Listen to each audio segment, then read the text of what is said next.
तो आज हम लेकर के आए हैं आप लोगों के लिए चैप्टर 1 और चैप्टर 2 के सारे इंपॉर्टेंट ऑब्जेक्टिव जो एग्जाम में बार बार रिपीट होता है। हाँ, मैं केमिस्ट्री की बात कर रहा हूँ और केमिस्ट्री में ये 50 क्वेश्चन ऐसे हैं जो एग्जाम में बार बार रिपीट होता है। क्वेश्चन बैंक उठा के देखिएगा तो पूरा लगेगा कि सारा क्वेश्चन बैंक मतलब कि यहीं से क्वेश्चन पूछता है और एग्जाम में भी क्वेश्चन बनते हैं तो यहीं से।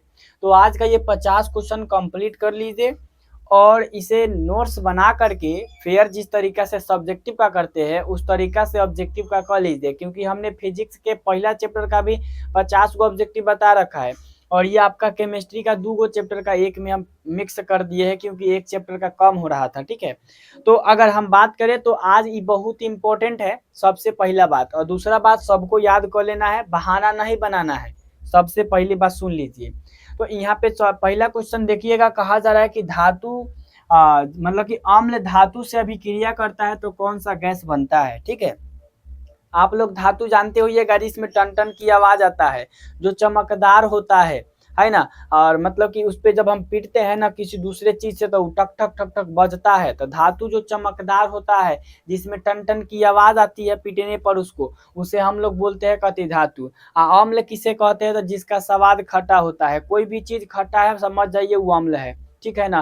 तो पहले यहाँ बात ध्यान से समझिएगा, जब कभी भी धातु है ना, धातु जब कभी भी अम्ल से अभिक्रिया करता है तो क्या बनाता है? तब अगर मैं बात करूं तो गैस जो होता है कौन सा उत्पन्न होता है, ये आप सभी को बताना बहुत जरूरी है। इसीलिए मैंने आप सभी को बता दिया, हाइड्रोजन गैस है ना। हाइड्रोजन गैस जो होता है ना, जब कभी भी अम्ल धातु से भी क्रिया करता है तो मुक्त होता है, बनता है हाइड्रोजन गैस। अगर हाइड्रोजन गैस बनाने के लिए भी कह देगा ना तो बस एगो अम्ल, कोई भी अम्ल ले लीजिएगा। ठीक है, सल्फ्यूरिक अम्ल लिख लीजिए H2SO4। ठीक है, आप कोई भी धातु मतलब कोई भी धातु, Fe ले लीजिए। Fe माने लोहा होता है, ले लीजिए। ये आपका जब बनेगा ना, रिएक्शन करेगा तो हाइड्रोजन गैस बनेगा। ठीक है, धातु जानबे कर रहे हैं, अम्ल जानबे कर रहे हैं, तो इनमें बहुत ज्यादा इंपॉर्टेंट फॉर्मूला बन रहा है। मतलब ये चीज बहुत इंपॉर्टेंट है, याद कर लीजिएगा। हाइड्रोजन ऑप्शन सी परफेक्ट हो जाएगा। ठीक है, आगे बढ़ते हैं। आगे यहाँ पर ध्यान दीजिएगा, यहाँ पे कहा जा रहा है कि जल में घुलकर हाइड्रोजन आयन देने वाला पदार्थ क्या कहलाता है? ये आपका सेकेंड चैप्टर का है। ठीक है, दोनों फेंट करके लाए हैं। तो यहाँ पे एक बात ध्यान दीजिएगा, जब कभी भी अम्ल है ना, अम्ल जिसका स्वाद खट्टा होता है, तो जब कभी भी अम्ल को पानी में घोला जाता है ना, पानी में जब घोल दिया जाता है, पानी में जब इसको मिक्स कर दिया जाता है तो इसमें से जो होता है ना, क्या बनता है? हाइड्रोजन आयन है ना, हाइड्रोजन आयन H+ बनता है। ठीक है, हाइड्रोजन आयन इसको बोला जाता है। तो जब कभी भी अम्ल को पानी में घुला दिया जाता है तो क्या बनता है? Hydrogen ion. तो वही हमसे पूछा जा रहा है कि जल में घुलकर हाइड्रोजन आयन देने वाला पदार्थ कौन होता है? क्षार होता है, अम्ल होता है? तो हम कहेंगे कि अम्ल होता है, यानी एकर बी ऑप्शन परफेक्ट हो जाएगा। उसके साथ एक और चीज सुन लीजिएगा, धातु जो होता है वो चमकदार होता है और लवण जो होता है ना, जेकर पीएच मान जो होता है वो 7 होता है। ठीक है, लवण का पीएच मान स्केल कथी होता है सब चीज हम बताएंगे, लेकिन आज हमको मिक्स इसीलिए करना पड़ा है पहले सब्जेक्टिव क्लास के पहले, क्योंकि ऑब्जेक्टिव के लिए चैप्टर 1 से ज्यादा क्वेश्चन नहीं पढ़ रहा था। ठीक है, तो चैप्टर 2 भी आप सभी का पढ़ाएंगे तो सब चीज उसमें जानकारी देंगे। हाइड्रोजन आयन कथी होता है, हाइड्रोक्साइड आयन कथी होता है, सब बताएंगे। लेकिन शॉर्ट तरीका में एक जान जाइए, जब क्षार घुलता है ना जल में तो OH- है ना, हाइड्रोक्साइड आयन देता है, और अम्ल जब घुलता है तो H+ आयन देता है। ठीक है, तो ये दोनों हमेशा याद रख लीजिएगा।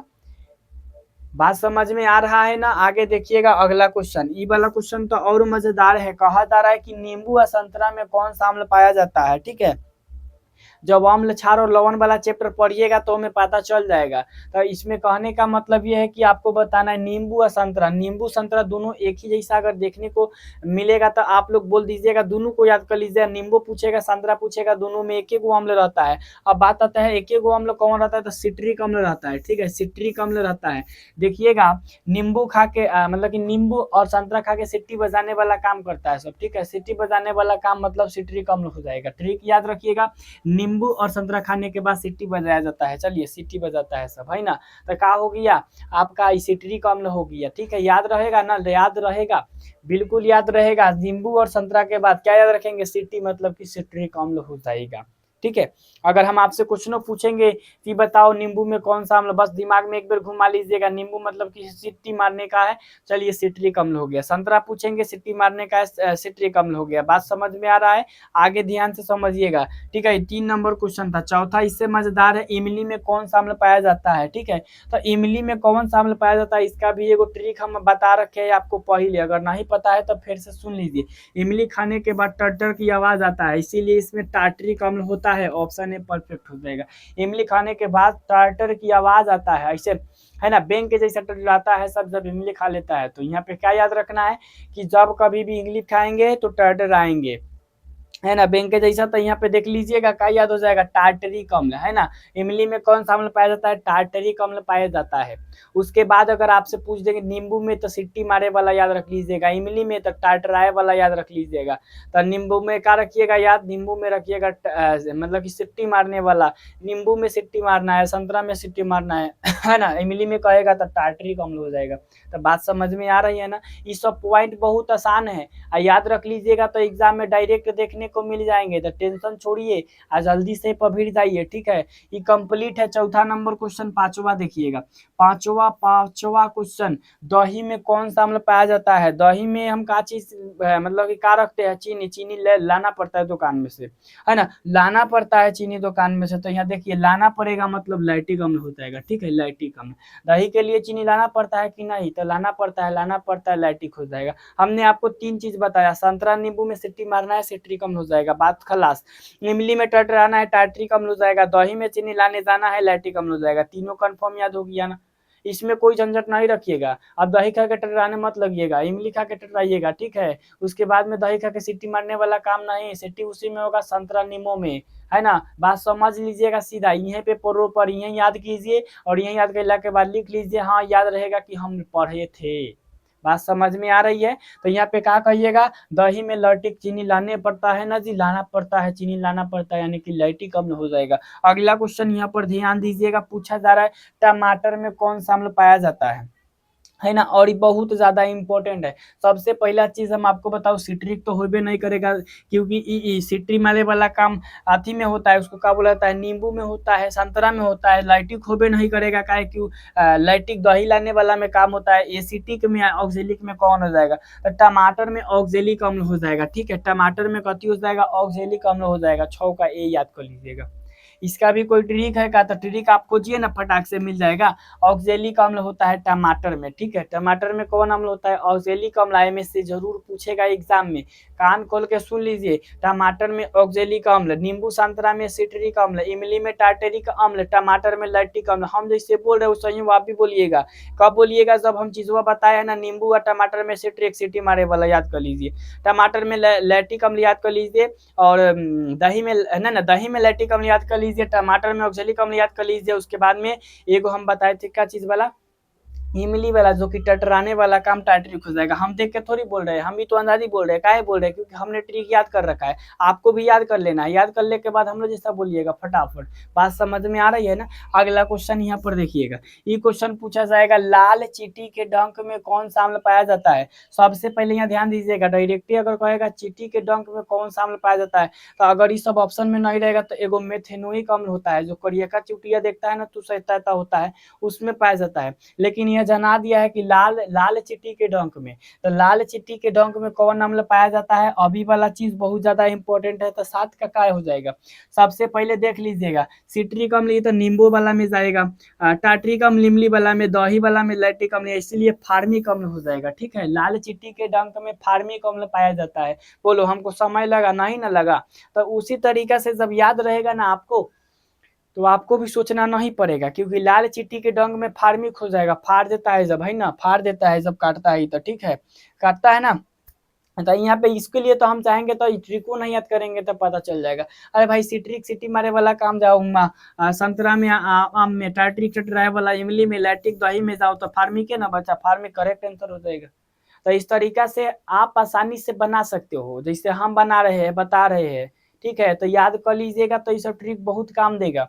आगे वाला क्वेश्चन सोचिएगा, ये बहुत परफेक्ट है। फार्मिक अम्ल का यूपीएससी नेम का होता है। आईयूपीएससी ये नेम जो आप जाइएगा ना 12th में, तब पढ़िएगा यूपीएससी नेम के बारे में डिटेल में, कि फार्मिक अम्ल का, मेथनोइक अम्ल का, एथेनोइक अम्ल का, इसका आईयूपीएसी नेम कैसे निकाला जाता है, सब सूत्र बताया जाएगा उसमें। लेकिन यहाँ पे अभी एक बार दो बार रट लेना है फार्मिक अम्ल का आईयूपीएसी नेम।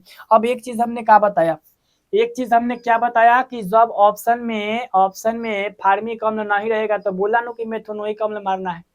करिएका चिट्ठी वाला याद करके दिला है कि मेथेनोइक अम्ल मारना। तो बस वही चीज यहाँ पे फार्मिक अम्ल का जो यूपीएससी नेम होता है वो मेथेनोइक अम्ल होता है, ठीक है। तो कहीं ना कहीं अगर फार्मिक अम्ल ना दिखे, मेथेनोइक अम्ल रहेगा तो मेथेनोइक पर टिक कर देंगे, यानी चींटी के डंग में मेथेनोइक अम्ल पाया जाता है। जब चींटी काटता है तो वहां थोड़ा देर का एरिया जो होता है फूल जाता है, उसी के कारण मेथेनोइक अम्ल के कारण, मतलब फार्मिक अम्ल। फार्मिक अम्ल मेथेनोइक अम्ल दोनों एक है, यानी कि फार्मिक अम्ल का यूपीएससी नेम मेथेनोइक अम्ल है। तो इसमें कोई भी गड़बड़ी नहीं लिखिएगा, ठीक है ना, नहीं तो टेंशन में पड़ जाइएगा, है ना। फार्मिक अम्ल का आईयूपीएसी नेम मेथनोइक अम्ल होता है। ये बात समझ में आ गई ना। तो अब ज्यादा हमको क्या चाहिए, बस ये चाहिए फार्मिक अम्ल मतलब मेथेनोइक अम्ल, ठीक है। 8 का यहाँ पर क्या हो जाएगा, बी हो जाएगा। चलिए 9 नंबर क्वेश्चन में देखिएगा, है ना। 9 नंबर एसिटिक अम्ल का यूपीएससी नेम का हो जाएगा। अभी हमने आपको क्या बताया, यहाँ पे फार्मिक अम्ल का मेथेनोइक, तो एसिटिक का एथेनोइक। एसिटिक का हो जाएगा एथेनोइक। एकरा को याद करेला कोई ट्रिक है, हाँ याद है, ट्रिक है। यहाँ ए से दोनों है, ए से बस याद कर लीजिएगा, एसिटिक से एथेनोइक, एसिटिक से एथेनोइक, एसिटिक से एथेनोइक। अब इससे बड़का बड़का फॉर्मूला चाहिएगा आपको याद करने के लिए, आज याद कीजिएगा कल भूल जाइएगा, लेकिन 2-4 बार रट लीजिएगा ना, 2-4 बार फॉर्मूला के साथ में दिमाग में घुमा लीजिएगा, एको को भूलिएगा नहीं, पूरा गारंटी के साथ दे रहा हूँ। तो सबसे पहले बात, कहीं ना कहीं समय दीजिएगा तब ना याद होगा, कैसे ही याद हो जाएगा। अभी आप समय दे रहे हो तब ना आपको ये समझ में आ रहा है कि हाँ एसिटिक में मतलब कि एसिटिक में एथेनोइक अम्ल पाया जाता है। न तो ना ही देखते इस क्वेश्चन को बोर्ड में बैठते, अब यहाँ पे पूछ देता कि चलो बताओ एसिटिक अम्ल का यूपीएससी नेम, तो अब जाके अंजादिए मारता है ABCD, है ना। तो डी पे सब गोरा टिक कर देता है, लेकिन यहाँ अब न समझे कि बी होगा, एसिटिक अम्ल माने एथेनोइक अम्ल। तो ये वाला बात समझ में आया ना। तो इससे भेंट हम करा दिए, वहाँ एग्जाम में आएगा तो बाद में नहीं ABCD खोजिएगा, डायरेक्ट एसिटिक माने एथेनोइक, एसिटिक माने एथेनोइक, फार्मिक माने मेथेनोइक। तो दोनों तो आपको याद कराइए दिए। आगे यहाँ पे समझिएगा अगला क्वेश्चन, क्षार का स्वाद कैसा होता है। ये तो अधिकतर लोग सही कर देता है क्योंकि बहुत आसान है। हम यहाँ पे आसान क्वेश्चन भी लाया, भारी क्वेश्चन भी लाया, क्योंकि आसान मान के चलिए नहीं देंगे, आसान आसान पूछेगा तो कहिएगा सर उतना भारी काहे पढ़ा दिए, इसीलिए आसान भी है भारी भी है। तो यहाँ पे देखिएगा ध्यान से, क्षार का स्वाद कैसा होता है। तो क्षार का स्वाद कैसा होता है बताओ, कड़वा होता है कि नहीं होता है, क्षार का स्वाद कड़वा होता है। ऑप्शन यहाँ पे 10 का सी हो जाएगा, है ना। अम्ल का स्वाद खट्टा होता है, मीठा का तो बात छोड़ो, खट्टा होता है। अचार का स्वाद करेला देखे है ना, उछार हो गया। नीम का पत्ता देखे है, उछार हो गया। तो जो चीज कड़वा लगेगा, है ना, जिसको पीने के मतलब कि जिसको पीने के लिए लोग भागेगा भागेगा, मतलब क्या है कि ये कि पीने से भागेगा, दूर भागेगा कि ना हम ना पियेंगे, वो समझिएगा कड़वा होगा। करेला का खा जाइएगा, नहीं खाइएगा, क्योंकि वो कड़वा होता है। लेकिन समय पड़ला पर तो सब चीज करना पड़ता है। लेकिन यहाँ पे आगे ध्यान दो, है ना, आगे ध्यान दो। जल में घुलनशील भस्म को क्या कहते हैं। अब देखिएगा ध्यान से, यहाँ पे अम्ल होता है, एगो भस्म होता है। तो यहाँ पे कहा जा रहा है कि जल में घुलनशील भस्म को कथी कहा जाता है। तो अम्ल, क्षार, लवण, तीन को तो चीजें पड़ रहा है, चौथा कहाँ से आ जाएगा। तो क्षार को भस्म बोला जाता है, मतलब जवन भस्म जल में घुल गया उसे हम क्षार कहेंगे, है ना। तो अम्ल, क्षार, लवण, भस्म, 4-5 को तो है पॉइंट, बता छठा कहाँ से आ जाएगा, कहीं से नहीं आएगा। अम्ल माने अम्ल, है ना, जो जल में घुल जाएगा भस्म नु, तो उसको हम बोलेंगे क्षार, ठीक है। जो जल भस्म मतलब कि जो भस्म घुल जाता है जल में, उसे हम लोग क्षार बोलते हैं। क्षार का स्वाद करेला लेखन एकदम कड़वा होता है ना। अम्ल का स्वाद एक नींबू लेखन एकदम खट्टा होता है, नींबू, अचार, है ना, खट्टा कांच आम, ये सब चीज देखे होंगे ना। तो कहने का मतलब ये है कि खट्टा जो लगेगा वो अम्ल, और कड़वा जो लगेगा करेला लेखन, नीम के पत्ता लेखन, तो वो सब हो जाएगा क्षार। आगे देखिएगा 11 नंबर यहाँ पर क्वेश्चन कहा जा रहा है कि क्षार का पीएच मान होता है। अब देखो पीएच मान हम जब पढ़ाएंगे डिटेल में पढ़ाएंगे, लेकिन अभी काम चलाने के लिए तो इतना करना पड़ेगा याद करने के लिए। तो पीएच मान में देखो 0 से लेकर के, थर्मामीटर देखे हो उसी के जैसा एगो पीएच मान होता है, बुखार मापने वाला यंत्र होता है जिसको थर्मामीटर बोला जाता है। तो उसी तरीका से पीएच मापने वाला भी एगो यंत्र होता है, जिसमें 0 से लेकर के, है ना, 0 से लेकर के 14 तक अंक होता है, बीच में 7 चिपकौले रहता है। मतलब 1 2 3 4 5 6 7 8 9 10 11 12 13 14 तक होता है, ठीक है। अब डिटेल समझो ना। अब मान के चलिए यहाँ 5 न लिखेंगे तो फोकस कीजिएगा, सर 5 छोड़ दिए, अरे भाई 1 से लेके 14 तक। ठीक है, 7 को इसीलिए जना दिए क्योंकि 7 यहाँ इंपॉर्टेंट है। ध्यान दीजिएगा, जेकर पीएच मान 7 से कम होता है वो अम्ल होता है, अम्ल होता है। जेकर पीएच मान 7 से 14 तक होता है उसको क्षार बोला जाता है। और जो बीच में अटक गया, जो बीच में है 7, ओकरा को लवण बोला जाता है, लवण बोला जाता है। हो गया, लवण बोला जाता है। लवण ऐसे नहीं, लवण ऐसे लिखाता है, लवण बोला जाता है, बात खत्म। तो कहीं ना कहीं आप जब समझ रहे हो तब न समझ में आ रहा होगा, बैठल बैठल कोई काम होता है, नहीं होता है। तो यहाँ पे कहने का मतलब ये कि क्षार का पीएच मान जो होता है 7 से ज्यादा होता है। तो यहाँ 7 से ज्यादा, यहाँ ऑप्शन सी में, ऑप्शन सी को टिक कर देंगे। और इससे क्वेश्चन हर साल रिपीट होता है, चाहे एग्जाम का फॉर्मेट भारी हो के चाहे हल्का हो के, बिहार बोर्ड वाला क्वेश्चन को नहीं छोड़ता है। निम्नलिखित में कौन अम्ल है, निम्नलिखित में कौन क्षार है, ये तो छोड़बे नहीं करेगा, पूरा गारंटी के साथ दे रहा हूँ, है ना। अगला साल होके, पिछला साल होके, कौनो साल होके। अपच का उपचार किससे किया जाता है ना। अपच का उपचार किससे किया जाता है, तो इसके लिए हम लोग एंटीबायोटिक का उपयोग करते हैं, है ना। दवा का नाम है एंटीबायोटिक, ना एंसैडिक, एंटासिड, एंटासिड, एंटीबायोटिक ना। अपच का उपचार के लिए एंसाइडिड का उपयोग किया जाता है, गलती बोला गया है, ठीक है ना। एंसाइडिड का उपयोग किया जाता है, यहाँ पर ध्यान दीजिएगा, बहुत इंपॉर्टेंट है।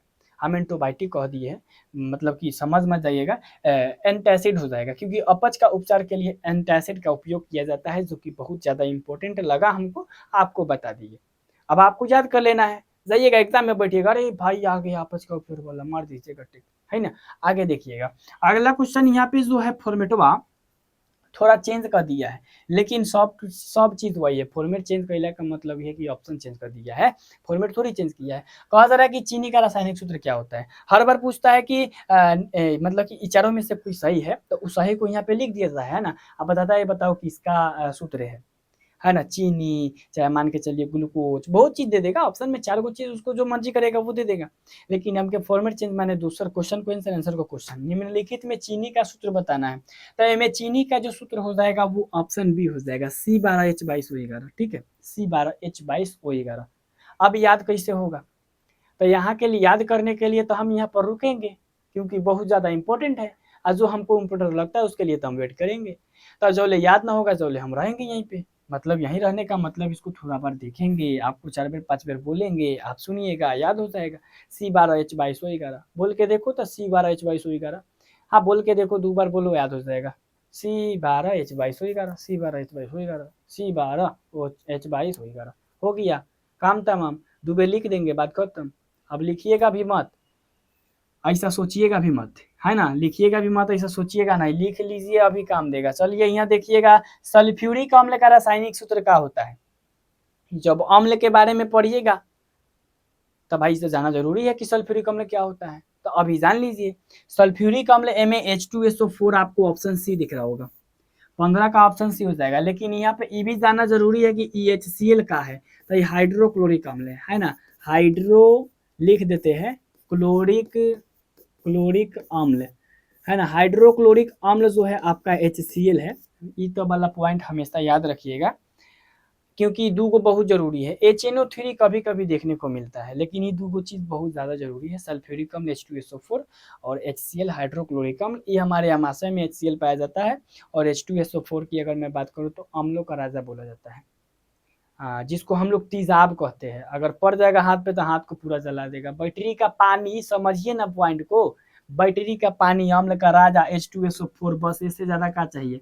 यहाँ देखिएगा ध्यान से, एमे कोई भी दिक्कत नहीं होना चाहिए, क्योंकि हम ऑलरेडी पहला चैप्टर पढ़ा दिए, पहला चैप्टर का क्वेश्चन है Fe plus CuSO4 FeSO4 plus Cu किस प्रकार का अभिक्रिया है। संयोजन, विस्थापन, वियोजन, द्विविस्थापन। अब एक बात हमको तुम समझा दो, पहले रिएक्शन देख के डर लगा क्या, नहीं लगा होगा, क्योंकि इससे भेंट हो गया है। जिन लोगों का डर लग रहा होगा, इसका मतलब साफ है कि उनको भेंट नहीं हुआ होगा इससे।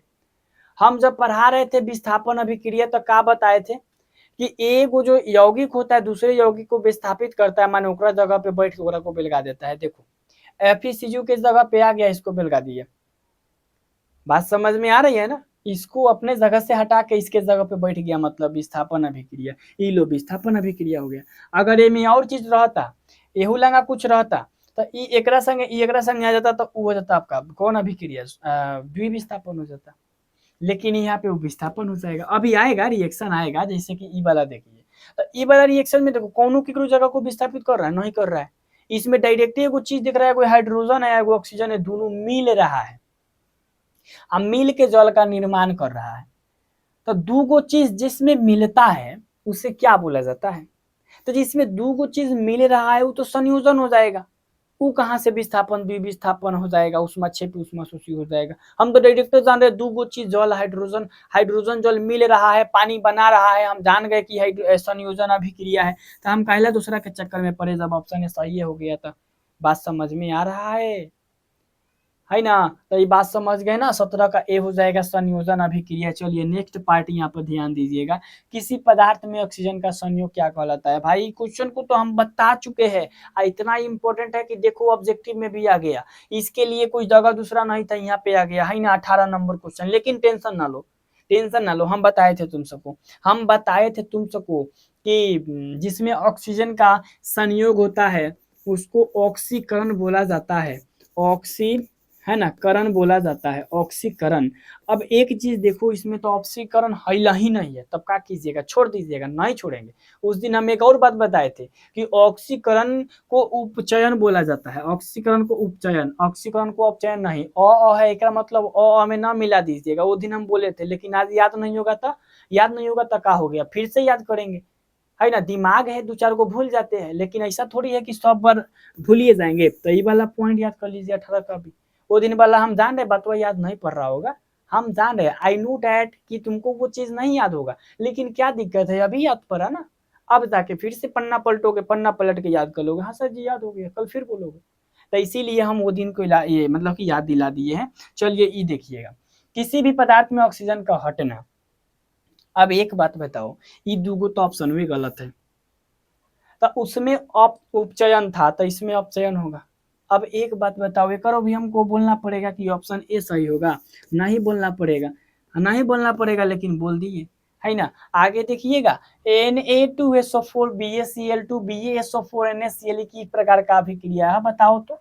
इसमें तुमको सोचना पड़ेगा कि देख के डर लग गया छोड़ देगा, इसमें कोई भी दिक्कत नहीं होना चाहिए, इसीलिए क्योंकि हम समझा दिए। वो देखो एकरा साथे, ये देखो ई एकरा संगे आ गया, ई एकरा संगे आ गया, तो हम का बोले थे, ई ओकरा संगे ओकरा संगे मतलब अपन आयन का आदान प्रदान कर रहा है, तो हम इसको देख के डरा जाएंगे? ऐसा हो ही नहीं सकता है, कहेंगे द्विविस्थापन, दो बार विस्थापन, द्विविस्थापन, अरे लो ना ऑप्शन यहाँ पर सी हो जाएगा। एगो होता था विस्थापन, दो गो हुआ द्विविस्थापन, लगा दिए, बात खत्म। संयोजन, संश्लेषण, वियोजन, विघटन हम कहला याद करेंगे जब समझ गए फॉर्मूला। रटेंगे इसको? नहीं ना, कमेंट में बोलो, हम देखेंगे कि कौन कौन बोल रहा है हाँ कि ना। चलिए यहाँ पर देखिएगा ध्यान से कि CaCO3 CaOCO2 किस प्रकार का विक्रिया, हाँ ए में पॉइंट बनता है, इसमें पॉइंट बनता है, इसमें तुम कंफ्यूज हो जाएगा, ऐसा हो नहीं सकता है क्योंकि पढ़ रखा है। हाँ अगर मन में आ रहा होगा उत्पन्न की ना, ऊपर ऊपर दिखा रहे कि हमको आ रहा है, लेकिन अंदर से नहीं आ रहा है, कोई बात नहीं है, अंदर से नहीं रहता, क्या हो गया, आ जाएगा। हमारे कहला है यहाँ ताकने के लिए नहीं ना, पहले ध्यान से समझिएगा। ई वाला CaCO3 है, ये देखो Na प्लस नहीं है लेकिन Na प्लस लागल है, एक मतलब समझ गए ना, ये टूटा हुआ है, ये टूटा है। और कभी भी किसी अभिक्रिया में अगर देखना पड़े, तीर के निशान के पहले प्लस है, बाद में प्लस नहीं है, तो समझना जुड़ रहा है। अब पहले प्लस नहीं है बाद में प्लस है, मतलब टूट रहा है, तो ये आपका वियोजन अभिक्रिया हो जाएगा। देखो टूटा है, देख सकते हो टूटा है ना। टूटेगा तो तुमको दिखा के थोड़ी टूटेगा कि देखो हम टूट रहे हैं, यह सामने दिखाई दे रहा है, ये अलग अलग हो गया। टूटना का मतलब ही होता है, टूटना का मतलब ही नहीं कि आधा % टूट के नीचे नीचे आ जाएगा, 80 ऊपर चला जाएगा। टूटना का मतलब अलग अलग हो गया, ये बात समझ रहे हो। दिन में हो तो इतना तो समझदारी होगा। जल के एक अणु में हाइड्रोजन ऑक्सीजन का अनुपात कितना होता है ना। जल का जो अणु होता है तो उसमें हाइड्रोजन ऑक्सीजन का अनुपात कितना होता है? अरे भाई 22 नंबर क्वेश्चन बड़ी शानदार है, लेकिन इसमें भी पॉइंट है, पहले देख लीजिएगा। जल का सूत्र ये होता है, तो इसमें हाइड्रोजन का कई गो परमाणु है? 2 गो। ऑक्सीजन का कई गो परमाणु है? 1 गो। 2 अनुपात 1, option C is the correct. पहले पहले क्वेश्चन देखे हो, 2-4 बार बोल देते हैं ना, तो फिर ये दिमाग पर से उड़ जाएगा, देखना ध्यान से। कहा जा रहा है कि जल के एगो अणु में, जल का एगो अणु हो गया, तो अणु में हाइड्रोजन ऑक्सीजन का अनुपात क्या होता है? हाइड्रोजन देख लीजिएगा कई गो है, 2 गो है, ऑक्सीजन कई गो है, 1 गो है, तो यहाँ पे 2 अनुपात 1 हो जाएगा, हो गया ऑप्शन सी। अब आ जाएगा ना दिमाग पे। ये वाला क्वेश्चन देखो, जिंक ऑक्साइड का रंग कैसा होता है? अरे भाई, जिंक ऑक्साइड का रंग, अच्छा, हमसे चालाक तो नहीं बनेगा, क्योंकि जिंक जेड है ना, ऑक्साइड ओ लग जाएगा, जेड एन ओ का। अब आएगा मजा, अब ना हम रटे थे जेड एन ओ का, पूछ दिया जिंक ऑक्साइड का, एग्जाम में चिन्ह होता है। अब हम जिंक ऑक्साइड का तुमको बता देगा, जाएगा एग्जाम में पूछ देगा जेड एन ओ का, तो एकदम वहां से फोन करेगा कि सर एक क्वेश्चन नहीं आया। अरे भाई, क्वेश्चन फॉर्मेट बदल के देता है, जेड एन ओ देगा, जिंक ऑक्साइड नहीं देगा तो जेड एन ओ देगा नू। तो यहाँ पे हम अभी जिससे कि याद किए थे अभी, कि जेड एन ओ का रंग पीला होता है ना, जेडेनो का रंग पीला होता है, लेकिन एग्जाम में दे दिया जिंक ऑक्साइड। सोचेंगे, रोएंगे, बैठेंगे नहीं, दोनों चीज हम समझ चुके हैं। तो इसीलिए ना तो रोने धोने वाला काम करेंगे, डायरेक्ट जेडेनो है तो चलो पीला हो जाएगा, जिंक ऑक्साइड है पीला हो जाएगा। बात समझ में आई कि नहीं आई? बात समझ में आ गई होगी, कमेंट में बोलो। हाँ, सिरका का स्वाद कैसा होता है? अब सिरका पे आते हैं। सिरका देखिएगा, सिरका जो होता है अम्लीय होता है, अम्ल होता है सिरका। तब सिलिका अम्ल आ गया तो अम्ल कैसा होगा? मीठा होगा? नहीं। कड़वा होगा? नहीं। खट्टा होगा? नहीं। अरे सर, ऐसा हो ही नहीं सकता है, खड़वा, खट्टा खट्टा खट्टा खट्टा, सिरका खट्टा होता है ना, सिरका खट्टा होता है, बात समझ लीजिए, बाद में नहीं कहिएगा कि सर सिरका खट्टा नहीं होता है, हम खा के देखे थे। मांसपेशिया में किस अम्ल की जमने से थकावट होती है ना, मांसपेशिया में जैसे कि थकावट, हम लोग को थकान महसूस होता है, तो मांसपेशिया में कौन से अम्ल मतलब कि हो जाता है जिस तरीका से हमको लगता है कि नहीं थकान हो रहा है? तो यहाँ पे अगर मैं बात करूं मांसपेशिया में, तो लैक्टिक अम्ल जो कि दही में होता है, वो अम्ल अगर मैंने अगर हमारे मांसपेशिया में आकर मतलब कि क्या उन्हें जमने लगे, तो हम लोगों को लगेगा कि थकावट हो रही थकावट होगी, लगेगा बहुत बड़का बड़का काम करके आए हैं, है ना। आगे देखिएगा, आगे यहाँ पे ई वाला पॉइंट कहता है कि अम्ल वर्षा का पीएच मान कितना होता है। देखो, अम्ल वर्षा का मतलब अम्ल वर्षा, अब वर्षा माने मेघ बारिश, अम्ल माने ओकरा साथे साथे अम्ल गिरना। तो अम्ल का पीएच मान 7 से कम होता है, तो 7 से कम तो में माने 5.6 से कम, 5.6 से कम जब माने कि बरसात होगा नू, 5.6, जिससे मान लीजिए मेघ बरस रहा है, बारिश हो रहा है, उसका पानी उठाएंगे, उठा के नाप के देखेंगे, जैसे कि बुखार जांचते उसी तरीके से उसका भी मशीन आता है, ठीक है, पीएच मान। तो उसे जांच करके देखेंगे, शायद 5.6 से कम होगा, एक मतलब हम बुझ जाएंगे कि अम्लीय वर्षा हो रहा है। अम्लीय वर्षा होगा, सारा जितना सब चीज फसल रोपा रहेगा सबको बर्बाद करेगा, इसीलिए शायद ही कभी कभी अम्लीय वर्षा होता है। अम्लीय वर्षा होने का कारण पता है कथी होता है? SO2 आ NO2, ये दूगो चीज ऐसा होता है जौन बारिश के पानी में ऊपर से अगर मिल गया तो समझो सब चौपट, सब बर्बाद कर देगा, पूरा फसल बर्बाद कर देगा, एगो फसल नहीं होने देगा। अम्ल का ही पावर होता है। तो अम्ल का पावर अभी हम लोग देखे नहीं है, मतलब कि अभी हम लोग के सामने में अम्लीय वर्षा नहीं हुआ है, लेकिन जिस दिन होगा सबने को सुखा देगा, ये बात समझ लीजिएगा, ठीक है। तो यहाँ पे SO2 और NO2 हो जाएगा अम्लीय वर्षा का कारण। और शुद्ध जल का पीएच मान जो होता है 7 होता है, काहे कि न तो हमको जल मीठा लगता है, भले न तो जल हमको खट्टा लगता है, और न जल हमको मतलब कि कड़वा लगता है। जल पानी पीने में हमको करैला लेखन भी नहीं लगता है, पानी पीने में हमको नींबू लेखन भी नहीं लगता है, एकदम साधारण जल स्वाधीन होता है, जल का कोई स्वाद नहीं होता है, ना मीठा ना तीता ना मतलब नमकीन कुछ हो ना। यहाँ पे अगर मैं बात करूँ तो ऑप्शन बी हो जाएगा, ठीक है, ऑप्शन बी 7 हो जाएगा। और जेकर मान 7 उ समझो कुछ हो ना, है ना। लिटमस पत्र को लाल कौन करता है? एगो देखो लिटमस पत्र होता है, लिटमस पत्र पाना के जैसन होता है ना। तो वो का होता है कि वो कभी लाल हो जाता है, कभी पीला हो जाता, मतलब कहे का मतलब ये है कि कभी नीला हो जाता है, कभी लाल हो जाता है, कभी नीला हो जाता है, कभी लाल हो जाता है। पहले के ज़माना में, मतलब पहले के ज़माना नहीं, जब हम लोग छोटे थे ना, तो पहले जब कोई बड़े सा चीज़ खिलौना वाला चीज़ खरीदते थे ना, तो उसमें भी वो आता था, बिकता था पहले, छोटी चा का पुतला बना देता था, ठीक है, और उसको जब पानी में भिगाते थे ना, तो गुलाबी जैसा हो जाता था, पानी से डायरेक्ट हटाते थे फिर उजला व्हाइट हो जाता था। तो उसी प्रकार से जो होता है लिटमस पत्र होता है। तो लिटमस पत्र को लाल कौन करता है, ये वाला पॉइंट हमसे पूछा जा रहा है, तो हम कहेंगे कि अम्ल, अम्ल जो होता है ना, अम्ल वो लिटमस पत्र को लाल कर देता है ना, लाल बना देता है। और अगर वही चीज पूछ देगा कि चलिए लाल से अगर नीला में कौन बदल देता है, तो उछाल का काम होता है, ठीक है। यहाँ ध्यान दीजिएगा आगे। ये क्वेश्चन पूछा जा रहा है कि बेकिंग पाउडर में सोडियम बाइकार्बोनेट के साथ कौन सा पदार्थ होता है। बेकिंग पाउडर है ना, 29 नंबर जो क्वेश्चन है बहुत मजेदार है ना, 29 नंबर क्वेश्चन। तो सोडियम बाइकार्बोनेट जिसको हम लोग खाने वाला सोडा कहते हैं, खाने वाला सोडा जो हम लोग यूज करते हैं घर में, तो वो चीज रहता है। और एगो सिट्रिक अम्ल जो नींबू में अम्ल रहता है, नींबू में उसके बाद हम आपको बता दें कि उसको क्या बोला जाता है, संतरा में, तो वो सब अम्ल सिट्रिक अम्ल। तब बेकिंग पाउडर में क्या होता है, सोडियम बाइकार्बोनेट खाने वाला सोडा, और उसके बाद में सिट्रिक अम्ल रहता है, दोनों को मिक्स कर दिया जाता है, तो ये आपका क्या होता है, बेकिंग पाउडर बनता है।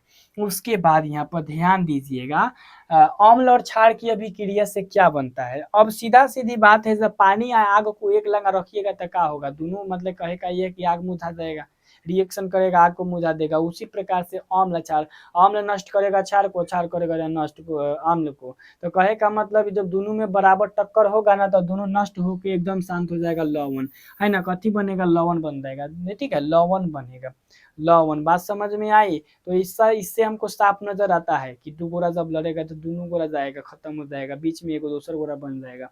तो बात यहाँ पर समझ लीजिएगा, आगे समझिएगा। अगला पॉइंट है कि जिंक तथा सल्फ्यूरिक अम्ल अम्ल की अभिक्रिया से कौन सी गैस बनेगी। अब एक चीज सोच के बताओ, अंदाजी तुम टिक मार देगा ऑप्शन यहाँ पे कथी है, ऑप्शन बी पे। लेकिन एक चीज देखो, यहाँ पे हमने पहले शुरुआत में बताया ना कि जिंक जो होता है, जिंक जेडेन जो होता है वो एक धातु होता है। और धातु जब सल्फ्यूरिक अम्ल मतलब कि अम्ल से अभिक्रिया करता है तो क्या चीज बनता है, हाइड्रोजन गैस बनता है, ठीक है, हाइड्रोजन गैस बनता है, पहले ही हम बता रखे हैं।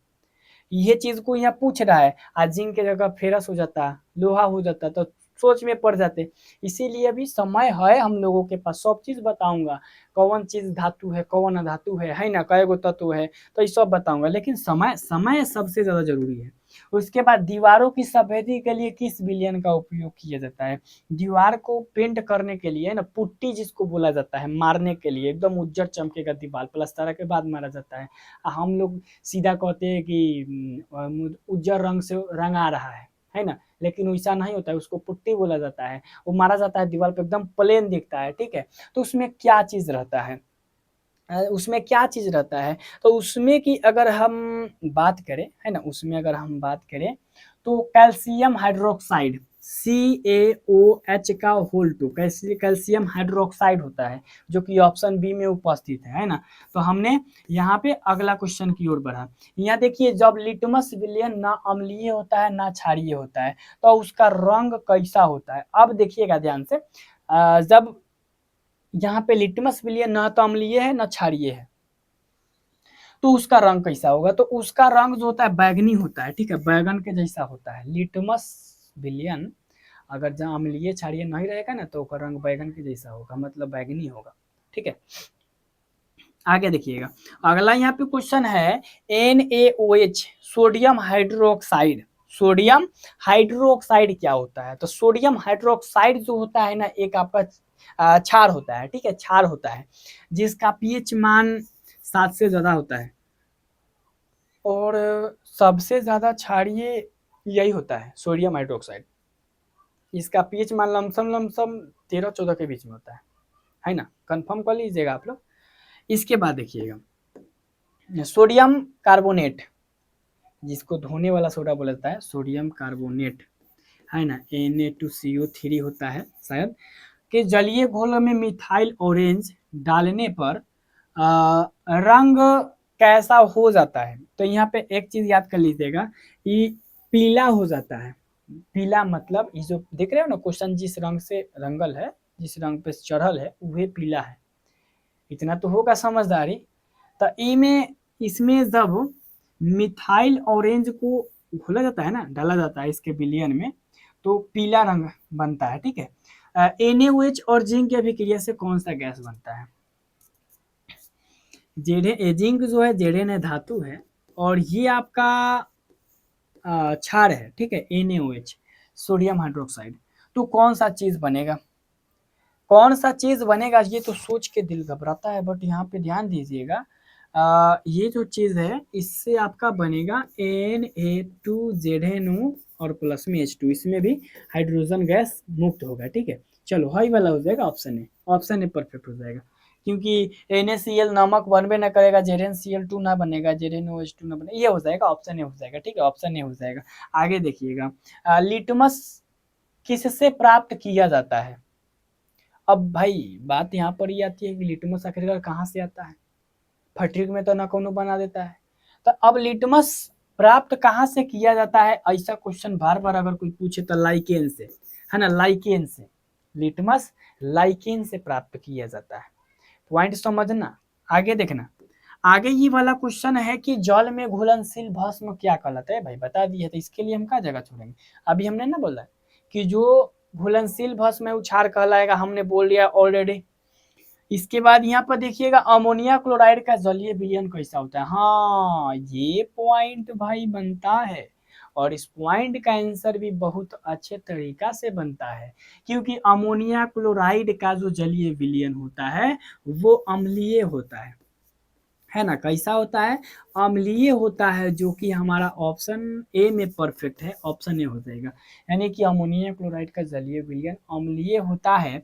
इसके बाद ई वाला पॉइंट देखना थोड़ा, बैटरी में प्रयुक्त अम्ल कौन सा होता है? हाँ हाँ हाँ हाँ, अब सोच के बताओ। अम्ल का राजा किसे कहते हैं? तेजाब किसे कहते हैं? बैटरी का पानी किसे कहते हैं? सब चीज घुमा फिरा के एक गो आ रहा है, H2SO4 सल्फ्यूरिक अम्ल। हम कहे कुछ याद करने के लिए, हम तो बोलबे कि ये है H2SO4 याद करो, यानी सल्फ्यूरिक अम्ल, option B is the perfect answer. आगे बढ़ता हूँ, आगे देखो, कोई घोल नीले लिटमस को लाल कर देता है, उसका पीएच होगा। अब नीले लिटमस को लाल बना रहा है, अभी हमने क्या पढ़ा? लाल कौन करता है? तो नीला से लाल कौन करता है? चलो भाई सोच के दिमाग लगाओ। तो सोच के तुम दिमाग लगाएगा उससे पहले हम कह देंगे 7 से कम, क्योंकि अम्ल जो होता है वो नीला को लाल में बदलता है, और लाल को नीला में बदलता कौन है? क्षार है। तो ये वाला चीज हमेशा याद रखिएगा। 5-6 गो और क्वेश्चन है, क्लियर कर लो और इसको फेयर में लिख लीजिएगा, तब वहाँ जाइएगा, तब बवाल मत जाइएगा ना, तो बैठले बैठले सब कुछ होता है, पता है नहीं ना? देखिए, अम्लीय वर्षा का पीएच मानी तो बताइए कि ये है 5.6 से कम। उसके बाद सिरका में कौन सा अम्ल पाया जाता है? हाँ भाई, सिरका में कौन सा अम्ल पाया जाता है ये भी जरूरी है, थोड़ा ये भी आप सभी को बता देते हैं। तो सिरका में एसिटिक अम्ल नाम सुने होइएगा, एसिटिक अम्ल। सिरका में एसिटिक अम्ल पाया जाता है। ठीक है, ये सिरका में एसिटिक अम्ल पाया जाता है। हाँ ना, लैक्टिक अम्ल दही में पाया जाता है, सिट्रिक अम्ल नींबू में पाया जाता है, संतरा में पाया जाता है, टाटरिक अम्ल इमली में पाया जाता है। हमको अभी भी याद है, तुम सबको याद है कि ना? है ना? देखिएगा, चींटी के डंक में कौन सा अम्ल पाया जाता है? चींटी के डंक में देखो मेथेनोइक अम्ल है, फार्मिक अम्ल। फार्मिक अम्ल को मेथेनोइक अम्ल बोला जाता है, बोल रखे थे पहले ऑलरेडी, लेकिन आपको समझ में आया था कि ना? आ गया था ना? आ गया था उस समय। आगे यहाँ पर ध्यान दीजिएगा, अम्ल वर्षा किस गैस के कारण होती है? हम बोले हैं ना NO2 व SO2 के कारण होता है, तो इसमें NO2 नहीं है, SO2 है, तो यहाँ पे SO2 हो जाएगा, ऑप्शन बी परफेक्ट हो जाएगा। उसके बाद यहाँ ध्यान दीजिएगा, टूथपेस्ट कैसा होता है? जब हम रात को सोते हैं ना, तो जो अम्ल होता है HCl, वो हमारे मुंह में आकर के जमता है, थोड़ा सा उसका थोड़ा सा पार्ट, तो उसको अम्लीय माध्यम को उदासीन करने के लिए हमको क्या अम्ल की जरूरत पड़ेगी? नहीं, हमको क्षार चाहिए। इसीलिए टूथपेस्ट क्षारीय बनाया जाता है, टूथपेस्ट क्षारीय बनाया जाता है, ऑप्शन बी। ठीक है, अब कहिएगा सर टूथपेस्ट तो हमको मीठा मीठा टाइप का लगता है, तो उसमें केमिकल रख के मीठा टाइप का किया जाता है, इसीलिए क्योंकि जब हम ब्रश करेंगे तो हमको कोई भी दिक्कत परेशानी तकलीफ ना हो। बात समझ में आ रही है? यहाँ पे ध्यान दीजिएगा, अगला क्वेश्चन है कि अम्लीय विलयन का पीएच मान 7 से कम होता है। ठीक है, क्षारीय का 7 से ज्यादा होता है। शुद्ध जल का पीएच मान 7 होता है, ये वाला भी बता दिए है। उसके बाद यहाँ पर है हमारा शरीर का पीएच मान माने कितना होता है, कितना पर काम करता है, तो ये वाला भी बहुत जरूरी था, तो इसीलिए हम आप सभी को बता दिए। ये भी ऑप्शन सी हो जाएगा, 0.7 से 7.8 तक। मतलब हमारा शरीर का जो पीएच मान की सीमा है वो 7 से 7.8 तक है। मिल्क ऑफ मैग्नीशिया का पीएच मान लगभग कितना होता है भाई साहब? तो 10.5 होता है। मिल्क ऑफ मैग्नीशिया का पीएच मान 10.5 होता है और ये आपका क्षारीय होता है, क्योंकि जेकर पीएच मान 7 से ज़्यादा होता है वो तो क्षारीय होता है। तो बात समझ गए ना? तो आज का 50 क्वेश्चन चुपचाप कॉपी में उतार लीजिएगा, उतारला के बाद में तब दिखाइएगा रंगदारी, ठीक है? रंगदारी तभी सोचता है जब पास में टैलेंट होगा, तब ना। मिलते हैं इसी के साथ एक वीडियो में, तब तक के लिए जय हिंद, जय भारत।